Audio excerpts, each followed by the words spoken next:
देखिए आदरणीय श्रोतागण, जो आयुर्वेद सिद्धांत सार यूट्यूब चैनल है तो उस पर आपका स्वागत है। और चैनल को आपने सब्सक्राइब नहीं किया है तो सब्सक्राइब कीजिए और ज़्यादा से ज़्यादा लोक हित में इस वीडियो को शेयर कीजिए। और हमारी प्रतिबद्धता है कि आयुर्वेद के संदर्भ में जो अति उपयोगी जानकारी है सरल ढंग से आपके मध्य में हम साझा करते रहेंगे। तो उसी कड़ी में आज भोजन संबंधी जो विधान है, खाने के नियम है, आहार के विधान है, तो उस पर अति संक्षेप में प्रकाश डालेंगे। और इससे जो पिछली वीडियो थी उस पर भी हमने प्रकाश डाला, आगे भी कुछ वीडियोस इसी पर हम बनाएंगे। तो देखिए आहार के विषय में आयुर्वेद के ऋषि कहते हैं कि बल, वर्ण और आयुष्य, यानी बल, रंग रूप और आयु को देने वाला जो है वो आहार होता है। और उसमें शास्त्रों में भी आता है अन्नो वही प्राण है, कि अन्न ही प्राण है। तो उसको नियम पूर्वक सद्वृत के नियमों के अनुसार उसका जब सेवन करते हैं तो फिर लंबी आयु हम प्राप्त करते हैं।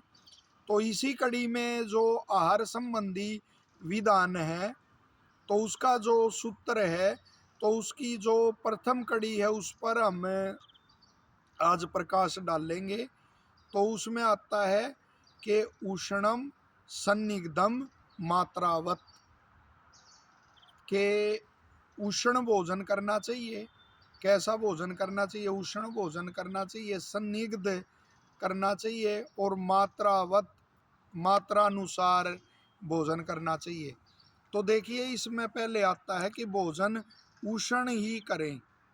उष्ण से तात्पर्य यहाँ यह भी है कि वो उसमें ताज़ा बना हुआ हो और वो ठंडा ना हुआ हो, तो उस रूप में करें। और भोजन के, वैसे भोजन के अनेक भाग होते हैं, जैसे भोज्य होता है, दाल भात आदि, फिर भक्ष्य में वर्णन आता है लड्डू रोटी आदि का।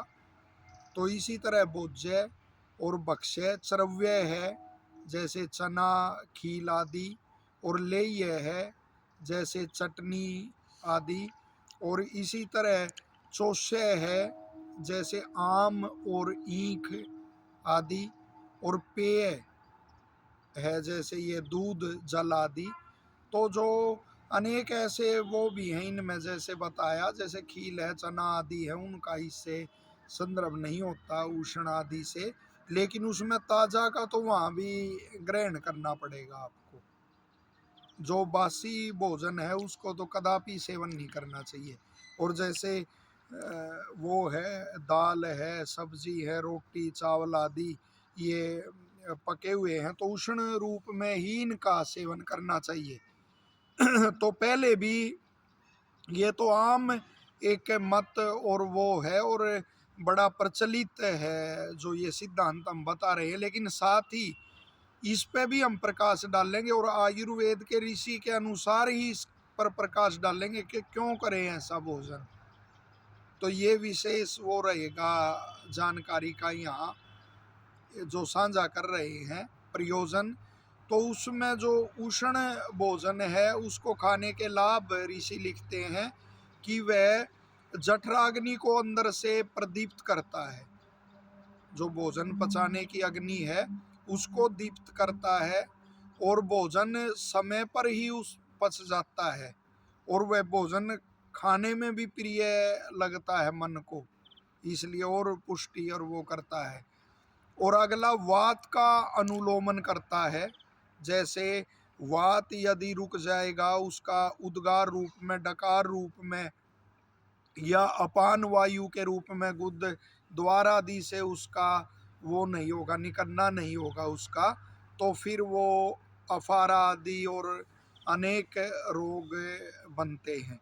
तो वह वात का भी अनुलोमन करता है, कफ को सुखाता है। तो ये उसके उष्ण भोजन के लाभ हैं। तो उष्ण भोजन ही करना चाहिए। पहले जैसे देखा गया था चूल्हा आदि के पास ही बैठ के वो भोजन किया जाता था, तो उष्ण भोजन करें। अगला है सन्निग्धम, के भोजन सन्निग्ध होना चाहिए, घी से वो तर होना चाहिए भोजन, घी का अवश्य उसमें सेवन करना चाहिए। और साथ में एक और वो चल गया है, उस पर भी विशेष जानकारी साझा करना चाहता हूँ। प्राय देखा गया आजकल के बच्चे सूखी सब्जी को पसंद करते हैं, जबकि आयुर्वेद का सिद्धांत है पिंड रूप में जो भोजन किया जाएगा तो वह विदा को प्राप्त होता है, यानी उसका ठीक ढंग से पाक नहीं होता और पित्त का प्रकोप होता है। फिर तो तरी वाला ही भोजन करें। और इस वो इसी तरह का है, घी आदि डालकर उसमें सन्निग्ध वो भोजन होना चाहिए।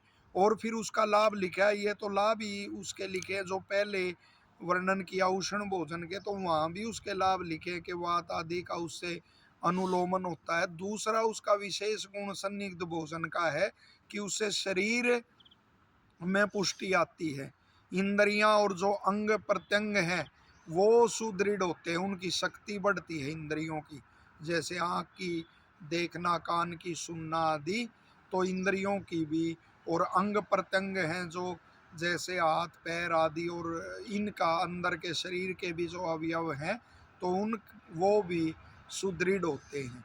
तो ये सन्निग्ध भोजन का वो है। और साथ में पहले हमने बताया था जैसे जो घृत सेवन करने वाले होते हैं वो कब्ज जैसे रोगों से भी पीड़ित नहीं होते। अगला है मात्रावत, के मात्रा के अनुसार ही भोजन करना चाहिए। और ऋषि लिखते हैं आयुर्वेद के, मात्रा बल की और अग्नि की भी अपेक्षा करती है। अनेक का बल अग्नि आदि वो अच्छे होते हैं और वो थोड़ा ज़्यादा मात्रा में भोजन करते हैं, अनेक की कम होती है, कम मात्रा में भोजन करते हैं, तो बल और अग्नि की अपेक्षा मात्रा करती है। लेकिन उसी बल अग्नि के अनुसार वो ठूस ठूस कर भोजन नहीं करना चाहिए, ना ही अधिक भूखा रहना चाहिए कि बहुत कम मात्रा में भोजन किया। तो यदि मात्रावत भोजन किया जाता है और दो समय ही भोजन करना चाहिए, तो मात्रावत भोजन करने का लाभ आयुर्वेद के ऋषि लिखते हैं कि इससे वात पित्त कफ जो दोष हैं वो कोई सा भी दोष वो प्रकोपित नहीं होते। ठूस ठूस के भोजन यदि किया, कफ प्रकोपित हो गया, कम किया वात प्रकोपित हो गया, या और पित्त आदि दोष प्रकोपित हुआ, तो ऐसे वो कोई भी दोष उसमें उसका प्रकोप नहीं होता। और साथ ही मात्रा के अनुसार किए गए भोजन की एक विशेषता वो लिखी है कि वो सरलता से फिर गुदमार्ग तक पहुंच जाता है और बाहर निकलता है। और उसमें जैसे जो भोजन हम करते हैं तो जो उसका वो एक भाग होता है तो वो रस बनता है और अच्छी तरह से धातुवाग्नि द्वारा पाक होकर फिर रस धातु में वो बदल जाता है। और जो अपशिष्ट शेष भाग होता है वो फिर गुद द्वार द्वारा बाहर निकल जाता है। तो मात्रावत यदि भोजन करेंगे तो सरलता से वो गुद मार्ग द्वारा बाहर निकलेगा, कब्ज रोग नहीं होगा या अन्य विकार नहीं होंगे। तो ये जानकारी आज आपको दी है कि उष्ण भोजन करें और सन्निग्ध भोजन करें, मात्रा के अनुसार भोजन करें। तो ये ऐसा यदि आहार हमारा होगा तो निश्चित तौर पर बल वर्ण और आयु की वृद्धि होगी। तो आशा है कि यह जो जानकारी है यह आपको अत्यंत उपयोगी लगेगी। और इसी कड़ी में आगे इसी जो सूत्र है इसकी अगली कड़ी को आपके साथ साझा करेंगे। आप सबका धन्यवाद।